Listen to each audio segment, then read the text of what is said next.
Hey, I don't know if you got a chance to listen to last episode, but if you didn't, pause this, go back and listen to that one first because we are going to finish this conversation today and it is going to be good. You do not want to miss the context. You don't want to miss the beginning or the end. So do that now if you have not done so. If you have, you are in for just more gems, more treats. So let's go ahead and jump in.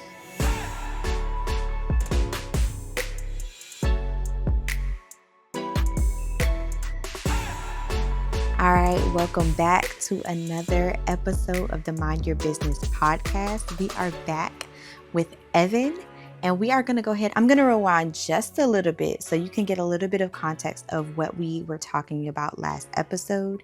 And so we can just get further into this episode because we have a lot to talk about, a lot to unpack. So let's go. People ask me, like, how has this like entrepreneurship journey been? And it's really been like truly relying on God, like depending on God, seeing God as like provider. And I know we always say that, we always call him, our provider, but I'll tell everybody this. I wish everybody can just up and quit their job for a season and just start some type of business and just don't rely on that weekly, every 2 week check or whatever that's coming in, but fully just rely on God. And even though we don't have as much money as we did, even though it doesn't look like how I thought it did, I just have way more peace than I did. Like when you really just do what God tells you to do and just fully trust in him, even if it doesn't look right on the outside, even if it wasn't what you thought, God really directs your path and he really aligns things together. Just when you like fully rely on him, fully see him as provider, he makes things just happen, things just work out that you wouldn't even like what.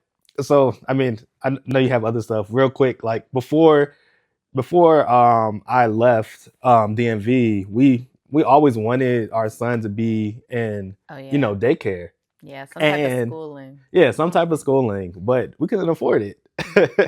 and this is one example. There's so many examples like this since we done left. But fast forward 2 years later, he's in preschool. Yeah. But the thing is, we're making less money than what we were making, before I left DMV. Hey. And we're just so focused on planning this and planning that and everything be perfect. But even when it doesn't look perfect, God still works things out. And when you just sit back, you're like, how in the world is he in school right now? How in the world are all these things happening? When I was working 2-3 plus jobs, whatever, like this wasn't happening, but some kind of way, when I'm doing less in a sense, more is happening. Yeah. And that's all about just surrendering to God and just being obedient to what he is telling you to do. I'm not gonna say everything perfect, everything is just gonna work out, but it's definitely gonna work out according to God's will. Yeah. And that's honestly a lot to do with because God honors your faith. God honors your obedience. Like, first of all, he'll always provide for you. But because you're obedient, God's like, all right, now watch me work. Like, watch me do what I said I'm gonna do. Yeah. Look at me now. Like, and so I mean, I had said it on episode 1, but like that God math, I'm trying to tell y'all that God math is just different. So no, I love that. My other question that I wanted to ask you is, how do you hold on to what you believe God said when things look opposite of what he said? Because, okay, let me preface this. So a lot of times for me, I can identify a lot with the story of, Peter walking on water. Just because I try to like imagine myself in that situation. And I'm just like, first of all, would I have even gotten out of the boat? That's number one.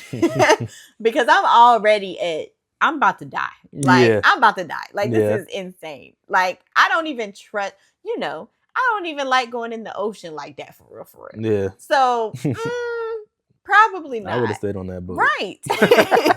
But even if I did have the courage to get out of the boat, how long would I have walked on water? I don't know. I really don't know. I really don't know. But okay, so I want to let's read that really quick before we really get into this. So this is Matthew 14, and I'm going to read from the CSB version.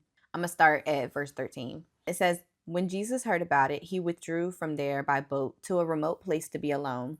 When the crowds heard this, they followed him on foot from the towns. When he went ashore, he saw a large crowd, had compassion on them, and healed their sick. When evening came, the disciples approached him and said, 'This place is deserted, and it is already late. Send the crowds away so that they can go into the villages and buy food for themselves.' 'They don't need to go away,' Jesus told them. 'You give them something to eat.' 'But we only have 5 loaves and 2 fish here,' they said to him. 'Bring them here to me,' he said. Then he commanded the crowds to sit down on the grass. He took the 5 loaves and 2 fish, and looking up to heaven, he blessed them. He broke the loaves and gave them to the disciples, and the disciples gave them to the crowds. Everyone ate and was satisfied. They picked up 12 baskets full of leftover pieces. Now those who ate were about 5,000 men, besides women and children. So well over 5,000. Yeah. Okay, because women and children. Verse 22. Immediately he made the disciples get into the boat, and this is where it starts talking about walking on the water. Mm-hmm. So obviously after the 5 loaves and 2 fish miracle, they're leaving that place and they're like, about to go on the other side. Mm-hmm. So they have to go on boat. So immediately he made the disciples get into the boat and go ahead of him to the other side while he dismissed the crowds. After dismissing the crowds, he went up on the mountain by himself to pray. Well into the night, he was there alone. Meanwhile, the boat was already some distance from the land, battered by the waves because the wind was against them. Jesus came toward them, walking on the sea very early in the morning. When the disciples saw him walking on the sea, they were terrified. "It's a ghost," they said, and they cried out in fear. Immediately, Jesus spoke to them. "Have courage. It is I. Don't be afraid." "Lord, if it's you," Peter answered him, "command me to come to you on the water." He said, "Come." And climbing out of the boat, Peter started walking on the water and came toward Jesus. But when he saw the strength of the wind, he was afraid. And beginning to sink, he cried out, "Lord, save me." Immediately, Jesus reached out his hand, caught hold of him, and said to him, "You of little faith, why did you doubt?" When they got into the boat, the wind ceased. Then those in the boat worshipped him and said, "Truly, you are the Son of God." Listen. Listen. Oh my gosh. This whole thing. Okay, first things first. Jesus just did a 5,000 plus miracle. Mm-hmm. 5,000 plus. I don't know how many women and children were there, but what? Okay, Jesus just fed well over 5,000 people with what? 5 fish? How many was 2 it? fish. Lord, 5 2 loaves. fish. Okay, with 2 fish, 5 loaves of bread. Okay? Yeah. Not even enough to make a couple sandwiches. And it not that much time. I don't think there's that much time in between these 2 things. Not that I know of. Mm-hmm. And so these disciples are shook, right? Are shook because the sea is getting a little rough, right? Wait a minute. They look up. They see this figure. They think it's a ghost. That's already crazy in itself. What are y'all talking about? Yeah. Come on now. But anyways, let's skip down. And this is the part that I'm really oh my gosh, this is me every time God asks me to do something. I feel like, and maybe not every time, but it feels like it's a little pattern. But when Jesus tells them have courage, it's me. Don't be afraid. Mm-hmm. I think about the many of times that God is showing me something, right? And asking me to do something. And I'm like, is this me? Is this God? Is this the pizza that I ate last night? I don't know. And God's like, no, it's me. It's me. Don't be afraid. I'm like, okay, because you're asking me to do a big thing. It's me. Don't be afraid, right? Have courage. And then because me and Peter, we locked in. Baby, me and Peter? Yeah, pretty much. So okay, Lord, if it's you, right? Because I'm always, Lord, I need confirmation. I need you to show me that this is you. Because I don't believe it off rip, to be honest. I need to make sure it's you because I'm not really trying to look stupid. I'm not really trying to drown, right? I'm not really trying to be consumed by what's going on around me. I'm not really trying to be, I'm not trying to throw myself out there and then fall, Yeah. So Lord, I need you to show me. Give me a sign. Tell me to do something, right? Or sometimes just like this, I'll be like, okay, if this is you, like, I need you to like give me another step of obedience first. Like, give me something in between. And so, okay, God's like, okay, I'll meet you there. Right? Because the Lord, He's kind. He's gentle. Yeah. He is what's the word? I don't know what the word is. But He will meet you halfway. He'll meet you where you at. Right? So He's like, all right, come. He only said one word. He didn't say, come to me. He didn't say, hey, Peter, step out the boat just 1 foot at a time. Okay, this is how you're going to do it. Left foot, right? Left foot first. Yeah. And then your right foot. And then just a little bit. He didn't say, he said, come. Very simple. Mm-hmm. Very simple. Okay, Peter starts walking because he's like, okay, I got my confirmation. Okay, let me just start. A little bit. He sees the strength of the wind. He sees the stuff not going the way he thought it was. Mm-hmm. He's like, oh, wait a minute. I didn't plan for this. I didn't know this was going to turn out this way. So he starts getting a little bit shook. Okay, as I do. I get a little bit shook. And then I start to sink, just like Peter. Yeah. Because I took my eyes off of what God said. I took my eyes off of Jesus. Yeah. I started to doubt a little bit. I started to let the other voices creep in because in this scenario, the wind is just outside distraction. Yeah. I started letting the outside distractions like, oh, well, maybe God didn't tell me to come after all. Yeah. Maybe He didn't tell me to step out after all. Maybe that was just my own ambition. Mm-hmm. Maybe that was just, me getting a little ahead of myself. And then that's where Jesus catches him. He reaches out and catches him. And then He says, you have little faith. Yeah. He says, where is your faith? Where is your faith? What happened? What happened to your faith? Why did you doubt? I was right here the whole time. You could have just kept going. You could have just kept looking at me and kept going. You didn't have to worry about the outside distractions. You didn't have to worry about, like, questions didn't even have to come up in your mind. Like, what happened? It's crazy that he said that because in my head, he had a lot of faith. He just stepped out the boat. Right. And walked on water. Right. Yeah, he started sinking, but like, he did more than what I would have did. This man is captain of faith. Okay? Captain faith.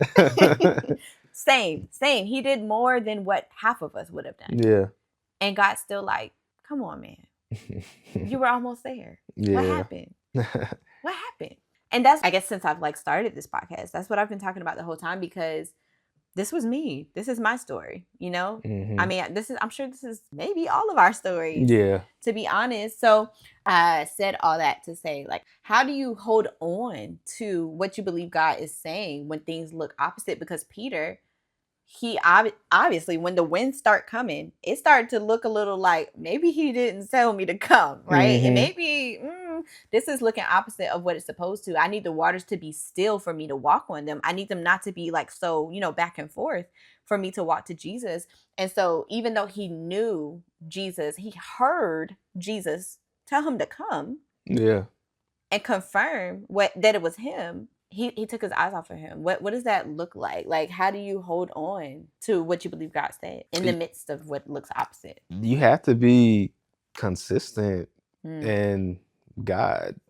Yeah. Like, He's really the reason that kept me going. Like, you have to just getting in the Word every single day and praying. Because that was, I mean, I still do that. But I'm talking about like 2024 was pretty rough because, that was right after I had taken that leap.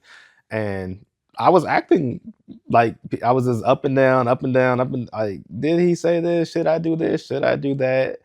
And really the thing that kept me grounded is just reading the Word of God. Like when I mentioned that story about Abraham, like I was really reading, I think that was maybe Abraham, Genesis 15, when he was making that decision to try it a different way since God wasn't really answering him. But that's something that I kept like reading that passage, and it's even funny because I heard that in a sermon 2 times from the same guy. What was it, Pastor Telvin? Like we heard him preach that sermon twice, and I'm by like, accident. man, yeah. So as cliche as that sounds, like you really have to be in the word, because even if God tells you to do something and you do it and you just forget about God, well, you're squandering your obedience right now. Yeah, you can't just do the thing and forget about the person that told you to do the thing. Like, yeah, because how are you going to sustain it? Yeah. Because the thing about God is when he tells you to do stuff, it's likely going to be way too big for you to handle on your own, on purpose. Because he delights when you depend on him. You know, he needs you. He wants you to depend on him. And so it's like, once you start to, get into that, okay, well, I'm going to be obedient. And then somewhere along the way, you forget about God. You're going to start finding yourself real stressed out. It's going to crush you. It's going to crush you. Yeah. The promise is going to crush you. And the promise was never meant to crush you. It was meant to be beneficial for you. It was meant to be beneficial for the kingdom of God. Like, you can't do this without him. What makes you think that God can give you a promise that you can fulfill by yourself? Exactly. That makes no sense. Yeah. And every day, like, that was just a prayer, like, Lord, I can't do this. I need you. I need your strength. I need you to help me, because I'm seeing us in the red. I'm seeing us, like, all this stuff just happening. But just saying that simple prayer each and every day, just see God just show up every single month. Something will just show up. Yeah, and it's really tempting to do. It's really tempting to just fall into the motions or just, check off the box or whatever. Even with this podcast, it could be really easy because I'm gifted at talking. It can be really easy to get up here, and I could do a bomb episode. Let me tell you, I could do a bomb episode, talk for 30 whole minutes plus, and do a bomb episode, and not one life be transformed. Yep. Because I did it in my own strength, on my own, without God. I went ahead of him. Yeah. And that's dumb. That is so dumb. Like, no. Yeah. You can't do that. So you have to check yourself. I mean, a part of it is like, checking your heart. Yeah. Checking your heart and reminding yourself. And, we've talked about this at church. Our pastors have talked about this. The idea of you have to intentionally realize every single day that you need God. Yeah. Yes. That you can't do it without him. Because when you fall away from that realization and that reality, you become your own God. Yeah. And we make terrible gods. Let me tell you. I will tell you up front. I make a terrible God. Okay, I have one more question, and then we're gonna wrap this up because we've been chopping it up. Okay, we've been in this thing. So I know, especially for you, because I know you like that. Okay, because we spend a little time together or whatever. I know that putting yourself out there is really hard, right? Yep. I do. I know that for me too, but I know how hard that is, especially when it's a faith move, because now what's attached to it is, okay, did I hear from God? Yeah. It's going to be proven one way or the other, right? Yeah. The outcome of this proves whether or not I heard from God. So it's just so much riding on that, right? So much pressure, so much attached to putting yourself out there when it's a faith move. So what pushed you to take the leap to put yourself out there for both businesses? I would say with the first leap, just to be honest, I was just over the job. I was like, there has to be something better than this. Because I had been there 10 years, and I'm like, that 10 years flew by so fast that I can easily do another 10 years And why not do another 10 after that and then retire? Just be living in stagnancy. So it's so just seeing how stagnant my life was, not really going anywhere. That was a thing that pushed me to take that leap. Yeah. Pushed me to put myself out there. But the second one, I mean, I would have to say it's you. Yeah, you told me like you gotta make an Instagram and need to put a post out, and I didn't want to do any of that. Like, I mean, we both have Instagrams and we're not really that active. You haven't been active on it in quite some time, but even me, I'm not active like that on it. And I don't know, I used to put myself out there a lot more on Instagram, like back when we were in college and stuff, but I don't know, I just became over it.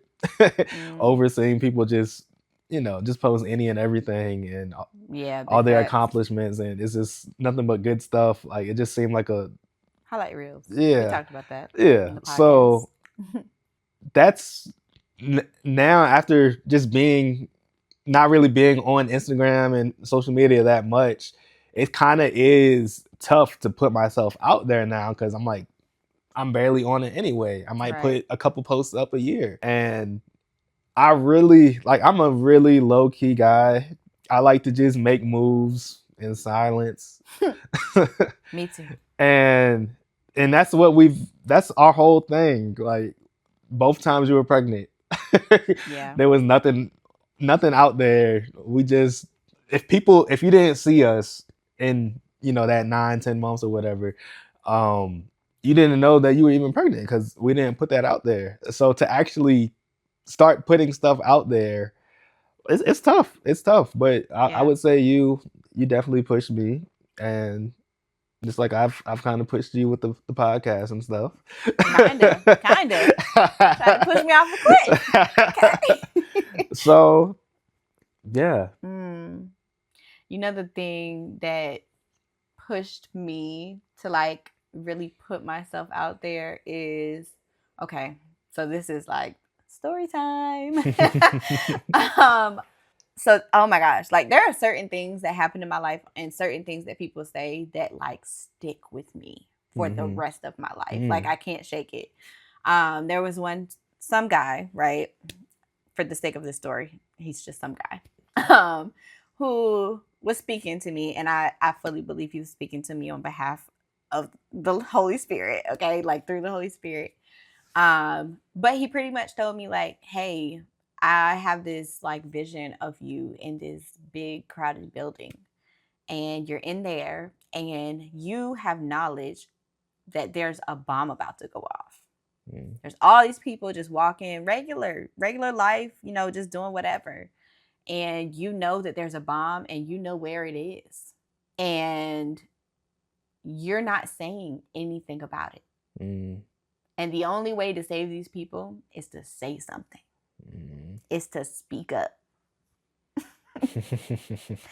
And that reverberates in my mind all the time. Like, because every time God wants me to do something, not every time, but most times, he wants me to speak up. He wants me to say something that's very uncomfortable for me. Yeah. Like, imagine like how much responsibility you feel telling people that there's a bomb. You know what I'm saying? Like, that feels really big.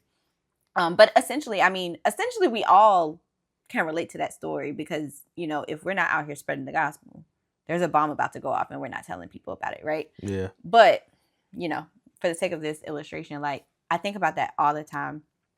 So the thing that really pushed me to put myself out there and be like, well, no, you actually there's a couple things, right? There's a couple things. Because the Lord be setting me up. I try to tell you, the Lord be setting me up. And I just be like, wait a minute. But I'll just talk about the main thing is the Lord reminded me of that. And because I'm going to be honest, I was just going to drop this podcast. I wasn't going to tell nobody about it. I would have told like 1 or 2 people about it. But I was just planning for somebody to just randomly come across it. I don't know how they would have done that at all. Maybe the algorithm would have been in my favor or, in their favor.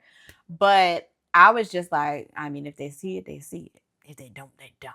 Okay. Yep. I'm not planning on, because I was like, well, I mean, whoever's meant to find it will find it. Whoever's meant to see it will see it. And God was like, Chanel.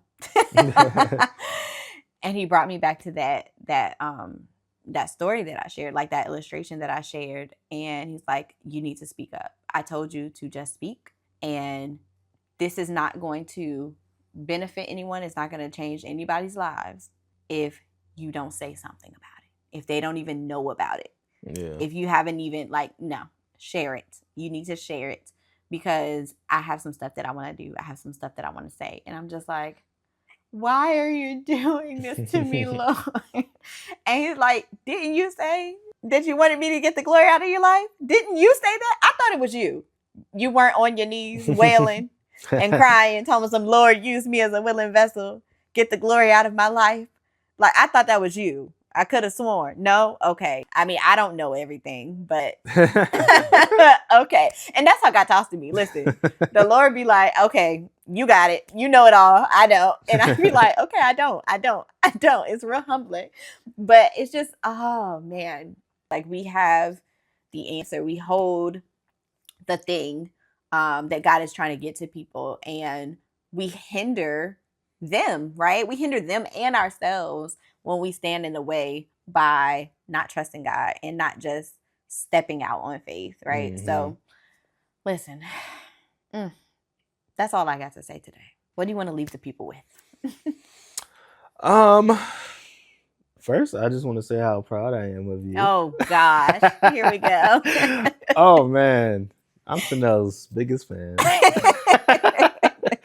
Like she said before, she had a YouTube channel before. It's still live, isn't it? Okay, it's don't do still that. live. Don't do that. But anyway, that was what, maybe 2015, 2016, something like that. 20 when years ago. Started that. Mm-hmm. And I was your biggest fan then. And I was just, supporting you the whole time. Like, hey, yeah. And it has been like silence.